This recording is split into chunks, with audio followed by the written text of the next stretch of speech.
สบายดีลูกค้าผู้โดยสารเบิดทุกคนเนาะที่ติดตามที่หักมื้อนี้สิมาแจ้งเนาะบ่ให้ตื่นตกใจราคาน้ำมันเขาเจ้าปรับขึ้นอีหยังก็ปรับขึ้นเบิดเนาะคำก็ขึ้นน้ำมันก็ขึ้น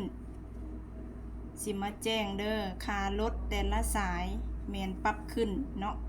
บางสายก็ปรับขึ้นแล้วเนาะแต่ว่ายังบ่ทันหมดทุกสายปรับเป็นบางสายเนาะสายที่แบบมันไกลเนาะอัตตปือดอนโคง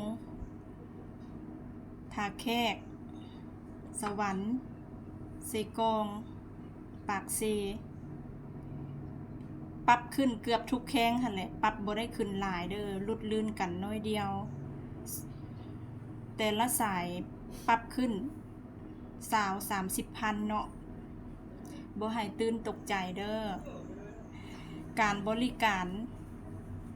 ว่องไวทันใจคือเก่าฝากเครื่องฝากของแต่ละสายก็ปรับราคาขึ้นน้อยหนึ่งเด้อเพราะว่าน้ำมันเนาะน้ำมันมันแพงหลายเขาเจ้าปรับขึ้นเนาะก็เลยว่าปรับขึ้นตามราคาน้ำมันทุกสายวงการรถเมล์แม่นปรับทุกสายเนาะสายใต้เด้อสิมาแจ้งให้ลูกค้าทราบให้ลูกค้ารับรู้เด้อตามนี้เลย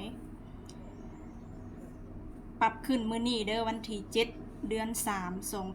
2026เนาะถ้ามื้อต่อไปเดือนต่อไปถ้ามีราคาอัปเดตราคาถ้าว่ามันขึ้นอีกเนาะ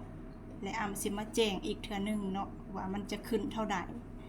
บ่ให้ตื่นตกใจเด้อยินดีมาใส่บริการน้ำพวกเฮาปกติเนาะคือว่าแหละเฮาปรับขึ้นตามราคาน้ำมันเป็นสถานีรถเมล์เนาะใหญ่เพิ่นปรับราคาขึ้นเป็นราคาของแบบรัฐบาลหั่นแหละปรับขึ้นเนาะสำหรับพวกเฮายังแล่นปกติเด้อขึ้นลงรับใช้ผู้โดยสารลูกค้าทุกท่านคือเก่าถ้าผู้ใดอยากสนใจเดินทางเนาะสามารถติดต่อได้พวกเฮาได้ทุกสายใต้เลยยินดีรับฝากเครื่องใส่บริการติดต่องานส่วนตัวบ่รับเมาพาไปเที่ยวฝากเครื่องรับเมาคนทรง